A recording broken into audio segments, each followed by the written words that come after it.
அனைவருக்கும் வணக்கம். இன்னைக்கு நம்ம அரசியலப்பா நிகழ்ச்சியில் தமிழக வெற்றிக் கழகம் யாருடன் கூட்டணி வைக்கிறது, தமிழக வெற்றிக் கழகத்தினுடைய சிந்தனை என்ன அப்படிங்கிறத பற்றி இந்த வீடியோவில் நம்ம தெளிவாக பார்க்க போகிறோம்.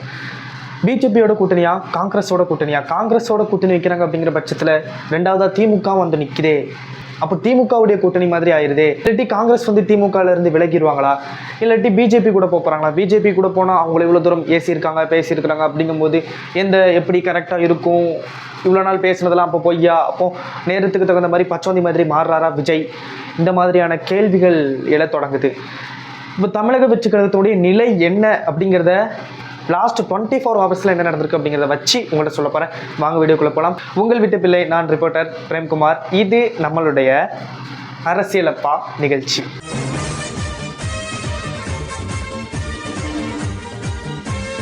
இப்போ நம்ம ரெண்டு பார்ட்டாக பிரிக்கலாங்க இந்த விஷயத்த. ஒன்று, கரூர் சம்பவத்துக்கு பின், கரூர் சம்பவத்துக்கு முன். கரூர் சம்பவத்திற்கு முன் பார்த்தீங்கன்னா தமிழக வெற்றிக் கழகம் எந்தவித தடையும் இல்லாமல் கிளவர் மைண்ட் செட்டோட செய்தியாளர்கள் சந்திக்கவே கூடாது, தேவையில்லாததை பேசவே கூடாது, இதுதான் பாயிண்ட்டு, இதை தான் பேச போகிறோம், இவங்கள தான் எதிர்க்க போகிறோம், தெளிவான மைண்ட் செட் வந்து பேசுனாங்க, எதிர்த்தாங்க, போய்கிட்டே இருந்தாங்க. ஆனால் இந்த கரூர் அப்படிங்கிற ஒரு சம்பவம் ஊடைக்குள்ளே நடந்துச்சு.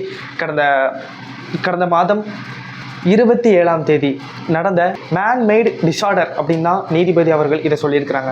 மனிதனால் உருவாக்கப்பட்ட பேரழிவு. இந்த கரூர் சம்பவத்தில் 41 பேர் உயிரிழந்தாங்க. தமிழக வெற்றிக் கழகம் நடத்தின கூட்ட நெரிசலில் சிக்கி 41 பேர் உயிரிழந்தாங்க அப்படின்னு சொல்லிட்டு ரொம்ப வைரலாக எல்லாமே போக ஆரம்பிச்சிச்சு. எல்லாமே இதை பற்றி பேச ஆரம்பித்தாங்க, ஏச ஆரம்பித்தாங்க. பல பேர் சப்போர்ட் பண்ணாங்க, இன்னொருத்தர் சப்போர்ட் பண்ணலை. நிறைய பிரச்சனைகள் ஓடிக்கிட்டு இருந்துச்சு. இந்த கரூர் சம்பவத்திற்கு பின் நம்ம வந்து பார்த்தோம்னா இப்படி இருந்த தமிழக வெற்றிக் கழகம் இப்படி இறங்கியிருக்கிறாங்க. இன்னைக்கு தேதியில் என்ன செய்யறதுன்னே தெரியாமல் கிட்டத்தட்ட இந்த கரூர் சம்பவம் நடந்து கிட்டத்தட்ட 7 நாட்களுக்கு மேலே ஆயிடுச்சு.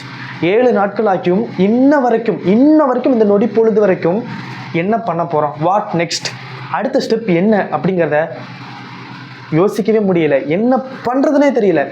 தனி பெரும்பான்மையோடு தனி ஒரு கட்சியா, எந்த கட்சியினுடையும் கூட்டணி அப்படிலாம் இப்போதைக்கு மைண்ட் செட்டில் யோசிக்காமல் இவங்க வராங்களா, இவங்க அடிப்போம், பிஜேபி, ஏடிஎம்கே, டிஎம்கே அப்படின்னு சொல்லிட்டு எல்லாரையுமே அடிச்சாச்சு. இப்போ யாருடைய போய் கூட்டணி வைக்க முடியும் சொல்லுங்கள்? இப்போ திடீர்னு யார் காலை பிடிச்சாலுமே நம்ம கழுத்தை சுற்றுற பாம்பாகவும் இருந்துடக்கூடாது, நம்மளை யூஸ் பண்ணிட்டு கழட்டி விடுற மாதிரியும் இருந்துடக்கூடாது, நம்மளுக்கும் அதில் பெனிஃபிட் இருக்கணும், நம்ம அரசியலுக்கும் பாதிப்பு இருக்கக்கூடாது. எல்லாத்தையும் யோசித்து பார்த்து ஒவ்வொருத்தரும் ஒவ்வொரு திசையில் அலையிறான். இன்னைக்கு தமிழக வெற்றிக் கழகத்தில் புஷ்லியானந்த் ஒரு சைடில் அலையிறாரு, நிர்மல்குமார் ஒரு சைடில் அலையிறாரு, ஆதவர்ஜுனா ஒரு சைடில் அலையிறாரு. ஆதவர்ஜுனா தனி ரோடு போட்டு அவர் ஒரு ரோட்டில் போயிட்டு இருக்காரு. விஜய் அவர்கள் என்ன பண்ணுறாங்கன்னே தெரியல, என்ன பண்ணணும்னு தெரியல, ரொம்ப குழம்பி போயிருக்கிறாங்க. என்ன கேட்டிங்கன்னா, இந்த சம்பவத்துக்கு பிறகு ஒரு 3 நாள் கழிச்சு ஒரு வீடியோ மட்டும்தான், அதுவும் ரொம்ப வருத்தப்பட்டு பேசியிருந்த வீடியோ. இந்த சம்பவத்துக்கு அப்புறம் தமிழக வெற்றிக் கழகமே உருக்குலைஞ்சு போயிருக்கு அப்படின்ட்டு சொல்லலாம். ஆனால் இன்ன வரைக்கும் விஜய் அவர்கள் நெஞ்சு பிடிச்சிட்டு நான் இருக்கம்பா அப்படின்ட்டு தைரியமாக இருக்கிறான்னா அதுக்கு ஒரே காரணம், அவருடைய ரசிகன் அவன் மீது செருப்பு வீசலை, கல் வீசலை.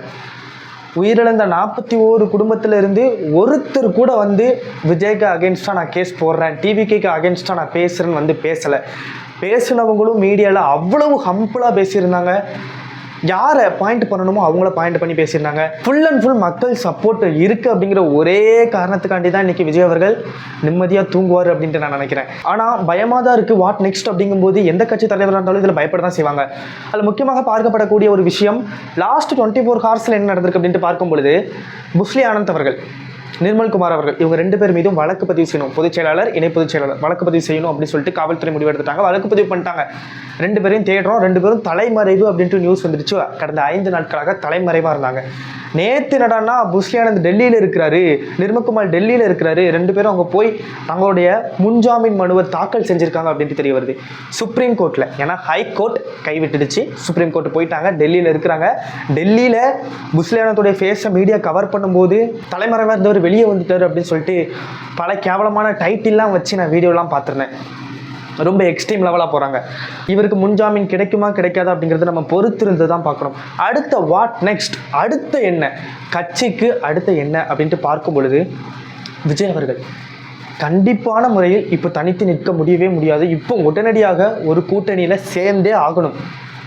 அது எந்த கூட்டணி அப்படிங்கிற பேச்சுவார்த்தை தான் இப்போ போயிட்டு இருக்கு அப்படின்னு நினைக்கிறேன். ஒருத்தங்க என்னடானா வேணுகோபால்கிட்ட போய் கேளுங்க, காங்கிரஸ் வேணுகோபால்கிட்ட ஆதவர்ஜுனா பேசியிருக்கிறாரு, அவர் வந்து காங்கிரஸோடைய தான் கூட்டணி வைக்க போகிறாங்க. ஏன் அப்படின்ட்டு கேட்டிங்கன்னா, காங்கிரஸோடைய கூட்டணி வச்சு அந்த தலைமை பேச வச்சு அது மூலமாக டிஎம்கேவை இங்கே ஆஃப் பண்ணி வைக்கிறதுக்காண்டி காங்கிரஸோட சேர போகிறாங்க அப்படிங்கிற மாதிரியான ஒரு பேச்சு. ஏற்கனவே ராகுல்ஜி வந்து விஜய் அவர்கள்ட்ட கால் பண்ணி பேசியிருக்கிறாரு. கிட்டத்தட்ட 15 நிமிட உரை நடந்திருக்கு அப்படிங்கிற ஒரு தகவல் நம்மளுக்கு கிடைத்திருக்கிறது.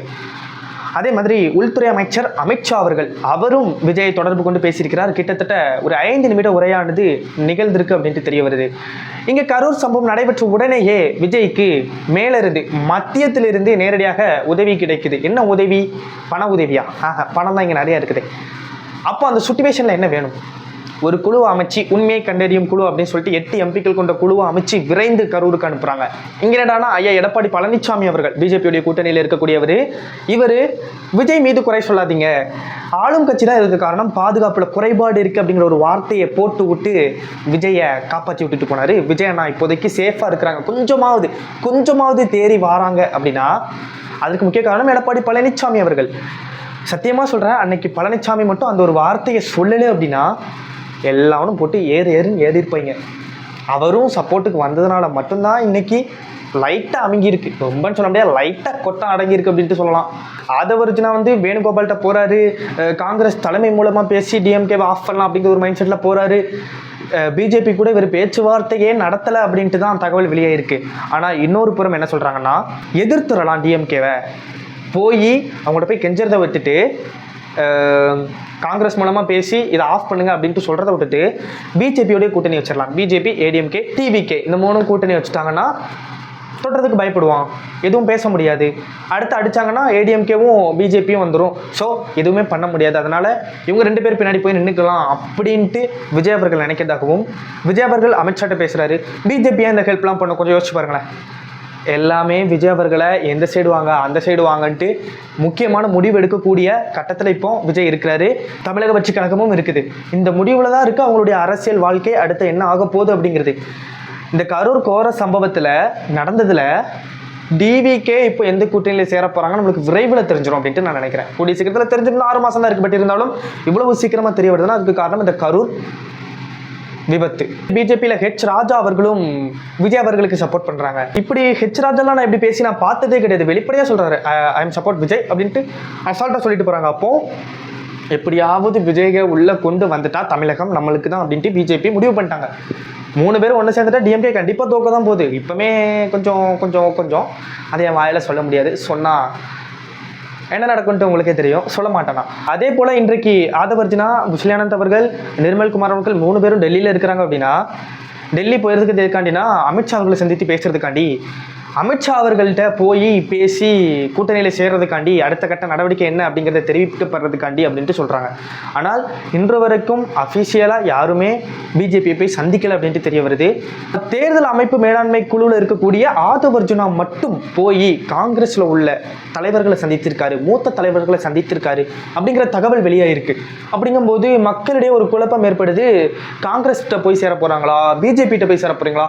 ஏன்னா பிஜேபிங்க அடித்து பேசியாச்சு, காங்கிரஸ் இன்னும் ஒன்றும் பேசலை, பிஜேபியை அடித்து பேசியாச்சு. நான் இப்போ என்ன சொல்கிறேன்னு கேட்டிங்கன்னா, தமிழர்களை கொன்ன காங்கிரஸ்கிட்ட போய் சேர்றதுக்கு பதிலாக பிஜேபியில் போய் சேர்ந்துடலாம். ஏன்னா அங்கே எடப்பாடி பழனிசாமி அப்படிங்கிற ஒரு மிகப்பெரிய தூண் இருக்குது. அந்த தூணுக்கு பின்னாடி போய் நின்றலாம். எப்படியும் டிவிக்கே உள்ளே வராங்க அப்படின்னா அவங்களுக்கு ஒரு கண்டிஷன்ஸ் இருக்கும். அந்த கண்டிஷன்ஸுக்கு கண்டிப்பான முறையில் இந்த ரெண்டு பெரிய பிரதான கட்சிகளும் ஒத்துக்கொள்ளும். டிவிக்கே என்ன ஆஃபர் பண்ணாலும் பரிசீலனை செஞ்சு உடனடியாக ஒப்புக்கொண்டுருவாங்க. போய் சேர்ந்துடலாம் எனக்கு தெரிஞ்சு கேட்டிங்கன்னா. ஏன்னா தனியாக இருந்தோம்னா மக்களுடைய சப்போர்ட் மட்டும்தான் இருக்கும். இன்னொன்று ஒரு மிகப்பெரிய தவறு டிவிக்கு என்ன பண்ணுறாங்கன்னு கேட்டிங்கன்னா, என்ன பொறுத்தளவில் விஜய் அவர்கள் கொஞ்சம் வெளியே வரலாம், பேசலாம் அப்படின்ட்டு நினைக்கிறேன். புஷ்லியானதுமே சரி, ஆதவே பேச மாட்டுறாரு மீடியாட்ட வந்து.